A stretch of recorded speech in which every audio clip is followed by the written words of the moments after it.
अगर कुछ दिया है तो अम्बेडकर ने, और जहर भी पिया है तो अम्बेडकर ने, और खूंखार शेरों के जंगल में रहकर बेडर दिया है तो अम्बेडकर ने। अगर अम्बेडकर नहीं होते तो ये देश महान नहीं होता, अगर अम्बेडकर नहीं होते तो भारत का संविधान नहीं होता, और अगर अम्बेडकर नहीं होते तो MP MLA की क्या बात मित्रों, कोई गाँव का प्रधान नहीं होता।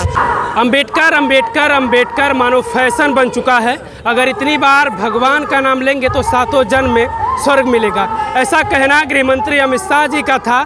ऐसे में हम आजमगढ़ में मौजूद हैं और आजमगढ़ में ये तमाम आवाम आई हुई है और इस आवाम की मांग है कि अमित शाह आप इस्तीफा दीजिए, आप माफ़ी मांगिए। देखिए, अमित शाह जी सत्ता के गुरूर में कुछ भी बोल रहे हैं। उनको ये पता नहीं है कि जिस गद्दी पर आज मैं बैठा हूँ, जो मुझे आज पद मिला है, वो बाबा साहब के संविधान की देन है। ठीक है, बाबा साहब के संविधान की देन ही है। अगर कुछ दिया है तो अम्बेडकर ने, कान खोल करके सुन लें अमित शाह जी, उनको तो इस्तीफा दे देना चाहिए, शर्म से झुक जाना चाहिए। अगर कुछ दिया है तो अम्बेडकर ने, और जहर भी पिया है तो अम्बेडकर ने, और खूंखार शेरों के जंगल में रहकर बेडर दिया है तो अम्बेडकर ने। आज जो आप सीना चौड़ा करके बोलते हैं, जो गृह मंत्री की कुर्सी पर आप बैठे हुए, ये बाबा साहब के संविधान की देन है। अगर अम्बेडकर नहीं होते तो ये देश महान नहीं होता, अगर अम्बेडकर नहीं होते तो ये देश महान नहीं होता, अगर अम्बेडकर नहीं होते तो भारत का संविधान नहीं होता, और अगर अम्बेडकर नहीं होते तो MP MLA की क्या बात मित्रों, कोई गांव का प्रधान नहीं होता। क्या बोल रहे हैं अमित शाह जी, आपको भारी पड़ जाएगा। बाबा साहब का एहसान है इस देश पर, आपको तो एहसानमंद होना चाहिए, शर्म से झुक जाना चाहिए। लेकिन आप क्या गुरूर में बोल रहे हैं। जिस समय बहुजन समाज अगर एक हो जाएगा और होगा, आपको झुकना पड़ेगा। अगर आप माफ़ी आप नहीं मांगेंगे तो इससे भी बड़ा आंदोलन बहुजन समाज करने के लिए तैयार है। स्वर्ग में नहीं जाना है भैया, स्वर्ग है, स्वर्ग की बात मुझे तो बड़ी हंसी आती है यार। स्वर्ग और नर्क के चक्कर में ये बताइए, जिस जगह पे जिंदा आदमी जा नहीं सकता और मुर्दा आ नहीं सकता, उस जगह का आप बखान कैसे कर रहे हो। मैंने स्वर्ग को तो नहीं देखा है, हो सकता है उनके बाप दादाओं ने देखा होगा, तो वो तो अभी जिंदा है, बाप दादाओं ने देखा होगा। लेकिन एक बात सोच लीजिए आप कि मैं स्वर्ग तो नहीं देखा, लेकिन बाबा साहब ने जीते जी भारत को नर्क से स्वर्ग बनाने का काम संविधान देकर के किया। नहीं तो कीड़े और मकोड़े की जिंदगी जीते सारे लोग। लेकिन आज बाबा साहब की देन है कि इस भारतवर्ष को स्वर्ग बनाया जाता है। सारे दुनिया के लोग मिसाल देते हैं कि अगर अम्बेडकर जैसा विद्वान मुझे मिला होता तो मैं पूरी दुनिया पर राज करता।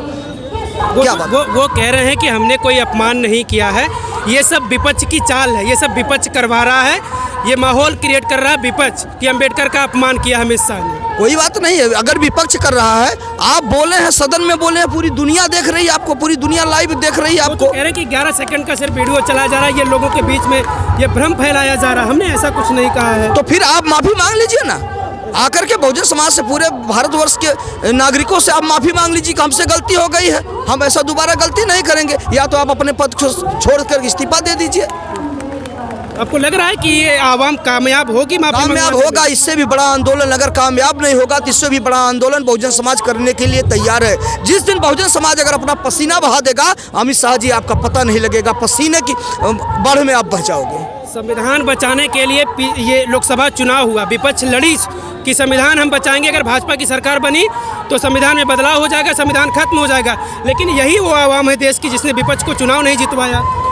ये बात आपकी मानता हूँ, इसमें वजह है, समझ रहे हैं, इसमें वजह क्या है। हमारे लोग जो है, बहुजन समाज के लोग कई टुकड़ों में बटे हुए हैं।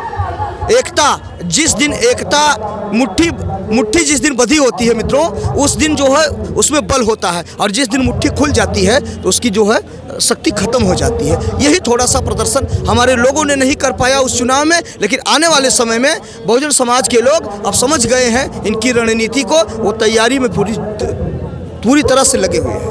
रुकेंगे नहीं आप लोग जब तक माफ़ी नहीं मांगेंगे? बिल्कुल नहीं झुकेंगे। ये महापुरुष का अपमान हम लोग बर्दाश्त नहीं कर पाएंगे भाई, सीधी सी बात है। देवी देवताओं ने हमको क्या दिया? सबसे बड़े देवता हमारे परम पूज्य बाबा साहब डॉक्टर BR अम्बेडकर हैं।